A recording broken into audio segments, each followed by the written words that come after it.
Today we're going to just go through an awareness and the different elements about what actually human trafficking is. It's a violation of human rights, it's slavery, it's bondage, it's a disease that plagues the infection, that plagues our nation by infection. It has all of the qualifications when you think about the definition of what a disease actually is. And it's an epidemic because when it can't be controlled, and it spreads to not just one individual, but it touches the entire community that individual is associated with. We do know that it's recruitment, that we do know that it's transportation is involved. We do know that receipt is involved. The harboring is involved of an individual for some type of commercial act, whether that be for sex or whether that be for labor. This training really kind of took a step back and had us look at the whole picture of how this is a systemic issue that continuously reinforces itself just like any other market, unfortunately. So it really changed my perspective of how people are recruited into this type of, I don't even know if you can call it work, but this type of victimization and how they are maintained and the different tools that the recruiters use to exploit their vulnerability. So this was just a really interesting training that really painted a big picture of what sex trafficking looks like, how the victims are impacted, and how the system itself kind of reinforces its own cycle. Who is our biggest trafficker in the world?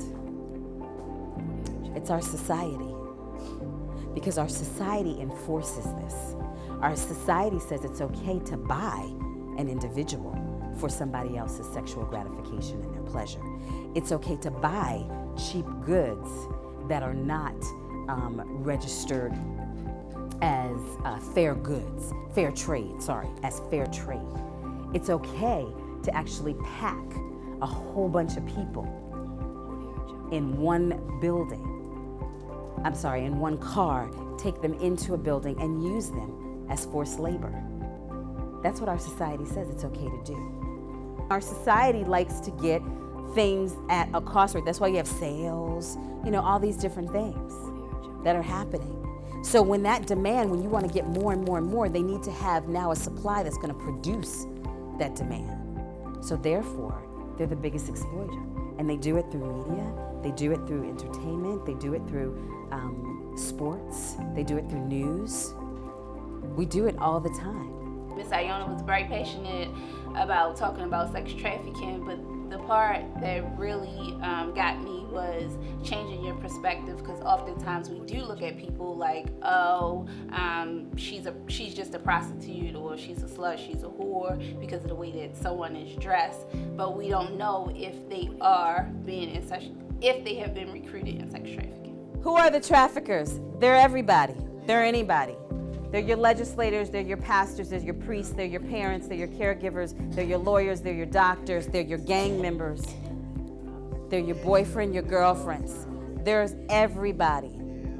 Human trafficking is one of my passions, so it just gave me a little bit more insight and a little bit more information than I had before.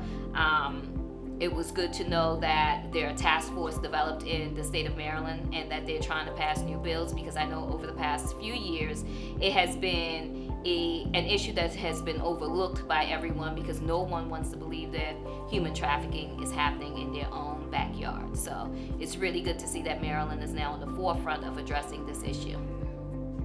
We realize that we need more victim service agencies in order to handle the situation and handle actually what's going on. The homeless population is very, very highly targeted because of the fact that you don't have a place to stay. And when somebody comes up to you and say, I'll give you a roof over your head so you don't have to be sleeping in the box or in this vacant home, somebody who is younger or somebody who has experienced all the different aspects of the complex trauma, then they're gonna be like, okay, all right, maybe for a little bit, even though they're like the 19-year-old, I shouldn't, but if something jumps off, I can always take it.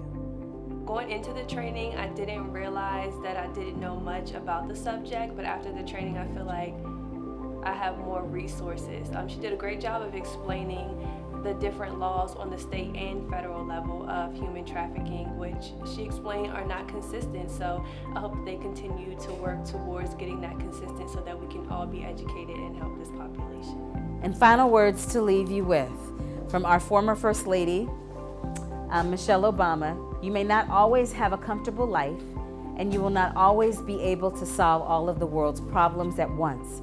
But don't ever underestimate the importance you can have, because history has shown that courage can be contagious and hope can take on a life of its own. So, like I said, we're all parts of this puzzle. We're all parts of this response.